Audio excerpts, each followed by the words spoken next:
नमस्कार बच्चों। हम लोग आज कक्षा 10वीं के पाठ 4 पर्यावरणीय व्यवस्थापन के बारे में पढ़ेंगे। उसमें परिसंस्था पहला टर्म है। परिसंस्था का पुनरावलोकन कक्षा 9th में हम लोगों ने पढ़ा था। इसमें इस साल पूछा गया परिसंस्था का क्या तात्पर्य है, उसके विभिन्न घटक कौन से हैं। तो हम लोग 9th में भी पढ़े थे। परिसंस्था किसी भी वातावरण का, चाहे वह ग्रामीण हो या शहरी हो, किसी भी वातावरण का या पर्यावरण में विद्यमान जैविक घटक, अजैविक घटक और उसमें होने वाले पारस्परिक संबंधों या अंतर्क्रियाओं के कारण जो निर्माण होता है उसे परिसंस्था कहते हैं। अब इसमें प्रश्न ये उठता है कि जैविक और अजैविक घटक क्या है। तो परिसंस्था के विभिन्न प्रकार के अजैविक घटक हैं: हवा, पानी, मिट्टी, सूर्य प्रकाश, तापमान, आर्द्रता, नमी इत्यादि। उसी प्रकार दूसरी तरफ अगर देखें तो जैविक घटक भी हैं। जैविक घटक में सभी प्रकार के सजीव आते हैं, जैसे जीवाणु, कवक, वनस्पतियाँ और सभी प्राणी। फिर प्रश्न ये उठता है कि भक्षक क्या है, उसके प्रकार बताइए। तो भक्षक जो प्राथमिक, द्वितीयक, तृतीयक, सर्वोच्च, ये भक्षक के प्रकार हैं। भक्षक वह हैं जो दूसरे का शिकार करते हैं, भक्षक होते हैं। तो प्राथमिक उपभोक्ता या प्राथमिक भक्षक, द्वितीय उपभोक्ता, तृतीय उपभोक्ता इस नाम से भी जानते हैं, सर्वोच्च उपभोक्ता के नाम से जानते हैं। विभिन्न प्रकार के पोषण के स्तर के अनुसार उपभोक्ता या भक्षक के भिन्न प्रकार देखे गए हैं। पेड़ पर निवास करने वाले बहुत सारे पक्षी होते हैं और तालाब, इनमें कुछ क्या संबंध होता है। पेड़ पर निवास करने वाले जो पक्षी होते हैं वो अपने आहार के लिए तालाब में रहने वाले प्राणियों पर निर्भर होते हैं।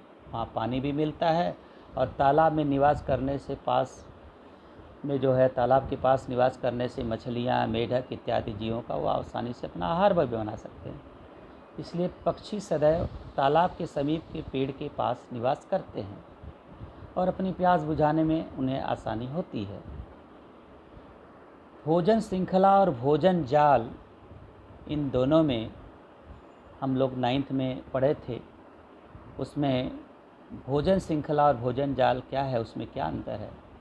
हम जानते हैं प्रत्येक परिसंस्था या परितंत्र में उत्पादक, प्रोड्यूसर जो होता है, और उपभोक्ता, कंज्यूमर, इसको हम भक्षक भी कहते हैं, तथा अपघटक, मृतोपजीवी भी इसे कहते हैं, सैप्रोफाइट्स।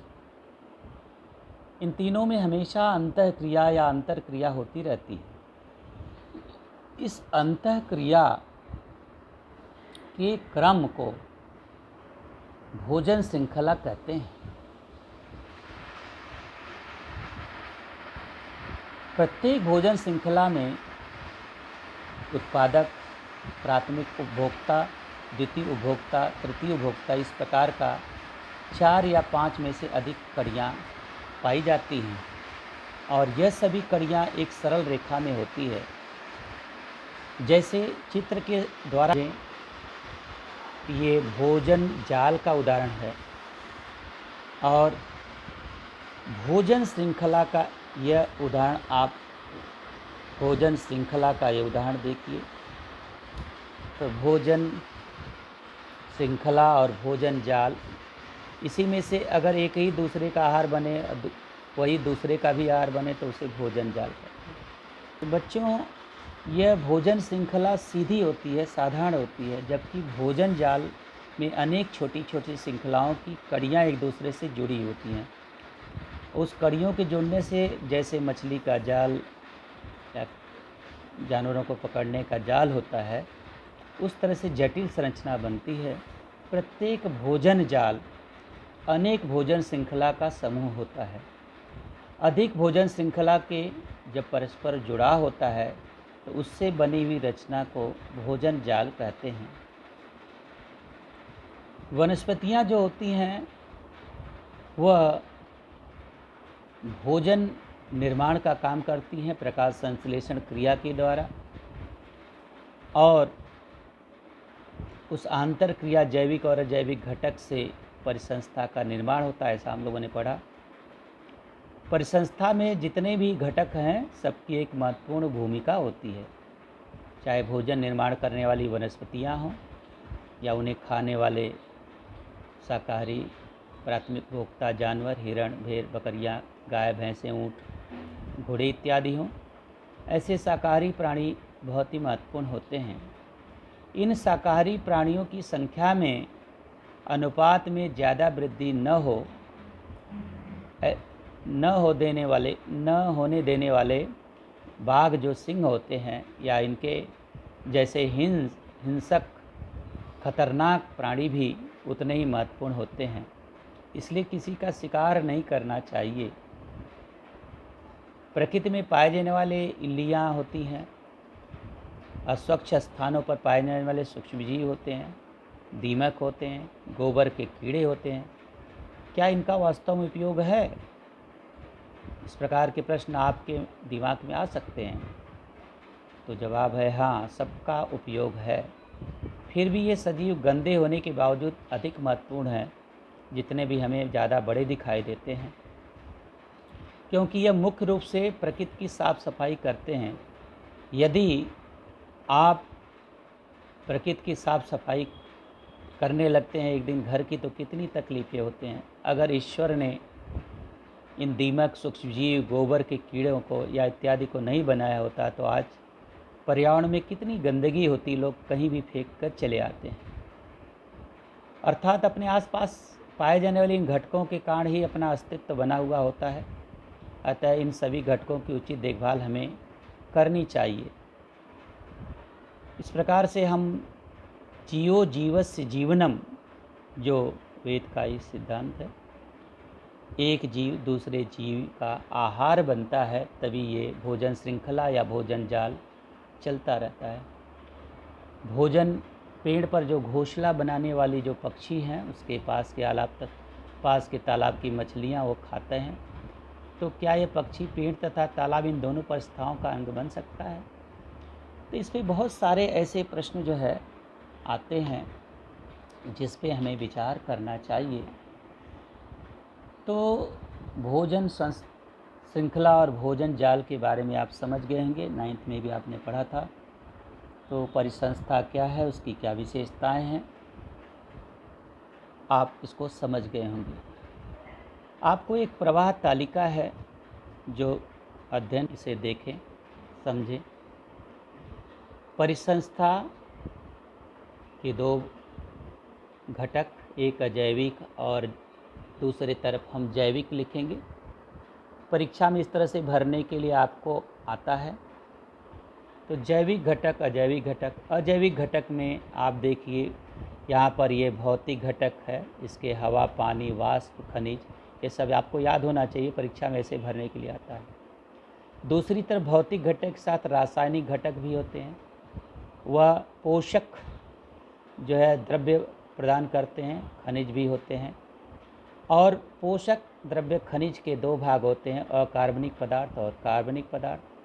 अकार्बनिक में हाइड्रोजन, ऑक्सीजन, नाइट्रोजन, कैल्शियम, लोहा, सोडियम, पोटेशियम, सबके संकेत भी आपको याद होना चाहिए। पहले 8वीं से बताया जा रहा है हाइड्रोजन के लिए H60 में भी आप लिख सकते हो HO। तो इस प्रकार से आणविक रूप में भी हम लिख सकते हैं H2O2, नाइट्रोजन का N, कैल्शियम Ca, लोहा का Fe, सोडियम यानी पोटेशियम K। दूसरी तरफ कार्बनिक पदार्थ में प्रथिन, कार्बोस, स्निग्ध पदार्थ इत्यादि। अब आते हैं जैविक घटकों पर। यह दो प्रकार के इसमें सम्मिलित होते हैं। यह स्वयंपोषी होता है, परपोषी होता है। स्वयंपोषी कौन होता है? जो उत्पादक होते हैं। उत्पादक कौन है? जो वनस्पतियां हैं, जो हरी वनस्पतियां हैं। जबकि प्राणी में सभी भक्षक कहलाते हैं, प्राथमिक, द्वितीयक, तृतीयक। और विघटक कौन है? जीवाणु होते हैं। और इसमें भक्षक जैसा मैंने बताया कि कितने प्रकार के होते हैं, 3 प्रकार के प्रमुख रूप से, प्राथमिक भक्षक, द्वितीय भक्षक, तृतीय भक्षक, फिर सर्वोच्च भक्षक भी पाया जाता है। तो बच्चों इस बारे में फिर हम आगे समझते हैं। दक्षिण भारत के विभिन्न राज्यों में बड़े पैमाने पर धान की खेती की जाती है। तमिलनाडु, कर्नाटका, अगर उधर आप जाएं तो वहाँ धान की फसलों पर भोजन के लिए बड़े पैमाने में कनखजूरे आते हैं। उसी प्रकार वहाँ के खेतों में कीचड़ में कनखजूरों का भक्ष्य के रूप में उपयोग करने के लिए मेढक की संख्या भी बड़ी मात्रा में होती है, क्योंकि यह एक दूसरे का जीव आहार बनता है और संतुलन बनाए रखते हैं। पसंदीदा खाद्य के रूप में मेढकों के भक्षण हेतु तो सांप भी वहाँ आ जाते हैं। लेकिन यदि अचानक वहाँ मेढकों की संख्या में कमी आई तो क्या होगा? मेढकों की भक्षक में अगर कोई भी एक चीज़ बढ़ गया और दूसरा घट गया तो असंतुलन पैदा होगा, जो हमेशा के लिए तकलीफ होगा। अगर मेढकों की संख्या में कमी हो जाएगी तो क्या होगा? टिड्डकों की संख्या में वृद्धि होगी। धान की फसल पर इनका विपरीत होगा, वो पत्तियां खा जाएंगी, धान में बालियां नहीं आएगी, भोजन चावल की उत्पादन कम हो जाएगा। तो और दूसरी तरफ किस भक्षक की संख्या में वृद्धि होगी और किस भक्षक की संख्या में कमी आएगी, तो देखोगे भोजन श्रृंखला का स्वरूप हमेशा बदलता रहता है। प्रकृति का संतुलन इस तरह से बिगड़ जाता है, जैसे धान की फसल को टिड्डा खा जाए, टिड्डा को मेढक, मेढक को सांप। यह भोजन श्रृंखला प्रकृति में सतत ऐसी चलती रहती है। लेकिन किसी कारण से मेढकों की संख्या अगर जब कम हो गई तो द्वितीय उपभोक्ता अर्थात भक्षक कम हो जाएंगे, और मेढकों की संख्या जब कम हो जाएगी तो आश्रित सांपों की संख्या अर्थात तृतीय उपभोक्ता भी कम हो जाएंगे। मेढक की संख्या कम हो गई तो टिड्डों की संख्या भी जो है या प्राथमिक उपभोक्ता की संख्या में वृद्धि होगी। सांपों की संख्या में कमी होने से चूहों की संख्या बढ़ जाएगी, फिर चूहे ज़्यादा नुकसान करेंगे। इस प्रकार आपको समझ में आ गया होगा कि भोजन श्रृंखला और भोजन जाल का चलना कितना महत्वपूर्ण है।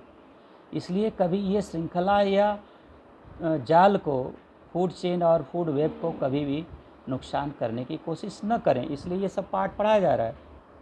सरकार कितना सही ढंग से लेखक विद्वान सोचे हैं, आप इसको समझिए। विज्ञान जीवन में सटीकता का उदाहरण है, सत्यता का उदाहरण है। पूर्ण रूप से वहाँ पर परिसंस्था पर अंतिम परिणाम होगा क्या? मेढक भोजन श्रृंखला के मध्य की कड़ी है। यदि मध्य की ही कड़ी नष्ट हो गई, नुकसान हो गई, नष्ट हो गई, तो परिसंस्था का संतुलन बिगड़ना तय है। मतलब परिसंस्था का संतुलन बिगड़ेगा ही। भक्ष और भक्षक की संख्या में अचानक बदलाव देखने को मिलेंगे और इससे एक दूसरे पर निर्भर रहने वाले भोजन श्रृंखला की कड़ियाँ ही नष्ट हो जाएगी, जिससे परिसंस्था का संतुलन नष्ट हो जाएगा। इस प्रकार आप लोग समझ गए होंगे, सबसे ज़्यादा परिसंस्था में संतुलन बनाए रखना जरूरी है। तो इससे जनसंख्या संतुलन भी बनाए रखें, पर्यावरण को, कोई घटकों को कोई नुकसान न पहुँचे, चाहे जैविक घटक हों चाहे अजैविक घटक हों, दोनों संतुलित मात्रा में होंगे तो ही पर्यावरण हमारे लिए लाभकारी होगा। अब प्रश्न ये उठता है कि पर्यावरण क्या है?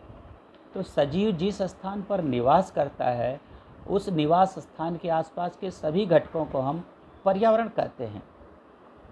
तो पर्यावरण एक बहुत व्यापक संज्ञा है। सजीव पर किसी न किसी कारणवश परिणाम करने वाले जो भौतिक, रासायनिक और जैविक घटक हैं, ये तीनों मिलकर इस पर्यावरण का निर्माण करते हैं। अगर ये घटक नहीं होंगे तो पर्यावरण नहीं कहलाएगा, पर्यावरण शुद्ध नहीं होगा। संक्षिप्त में हम कह सकते हैं पर्यावरण आसपास की परिस्थिति में उसमें पाए जाने वाले सजीवों, निर्जीव, प्राकृतिक और मानव निर्मित घटकों का समावेश होता है। पर्यावरण के 2 मुख्य प्रकार हैं, एक प्राकृतिक या नैसर्गिक पर्यावरण और दूसरा मानव निर्मित पर्यावरण। इस प्रकार से 2 प्रकार के पर्यावरण पाए गए हैं। प्राकृतिक पर्यावरण में हवा, वातावरण, जल, भूमि, सजीवों आदि का समावेश होता है। इसमें जैविक, अजैविक घटकों में हम पहले बता चुके हैं, उसमें सतत आंतर क्रियाएँ होती हैं, मतलब एक दूसरे का क्रिया होती रहती है, रासायनिक क्रिया से बदलाव होता है, इसमें परस्पर संबंध बहुत ही महत्वपूर्ण होते हैं। मानव निर्मित पर्यावरण का भी प्राकृतिक पर्यावरण पर प्रत्यक्ष या अप्रत्यक्ष रूप से प्रभाव पड़ता है। बच्चों, मूलतः पर्यावरण में दो मुख्य घटकों का समावेश होता है, एक जैविक घटक, दूसरा अजैविक घटक। पर्यावरण के जैविक और अजैविक घटक, इनके आंतरिक संबंधों का अध्ययन करने वाले विज्ञान की शाखा को पारिस्थितिकी या इकोलॉजी कहते हैं।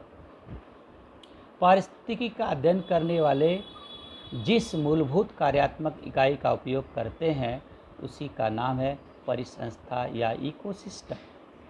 पर्यावरण में अनेक परिसंस्थाओं का जो यह देखा गया है, परिसंस्थाओं का समावेश होता है, इकोसिस्टम का समावेश होता है। कुछ परिसंस्थाओं का अध्ययन हम 9th में 8वीं में कर चुके हैं। जलीय परिसंस्था, सागरीय परिसंस्था और स्थलीय या मरुस्थलीय परिसंस्था इत्यादि। किसी एक निश्चित भौगोलिक क्षेत्र में व्याप्त प्रदेशों के जैविक और अजैविक घटक, उसी प्रकार उनमें की जाने वाली अंतरक्रियाएं, ये सभी एकत्रित जब होते हैं तो परिसंस्था बनाते हैं। तो इस प्रकार आप समझ गए होंगे परिसंस्था जो है क्या है, पर्यावरण क्या है और परितंत्र क्या है, इसकी हमें किस प्रकार से देखभाल करना चाहिए। Thank you. बार बार सुनते रहें, पढ़ते रहें।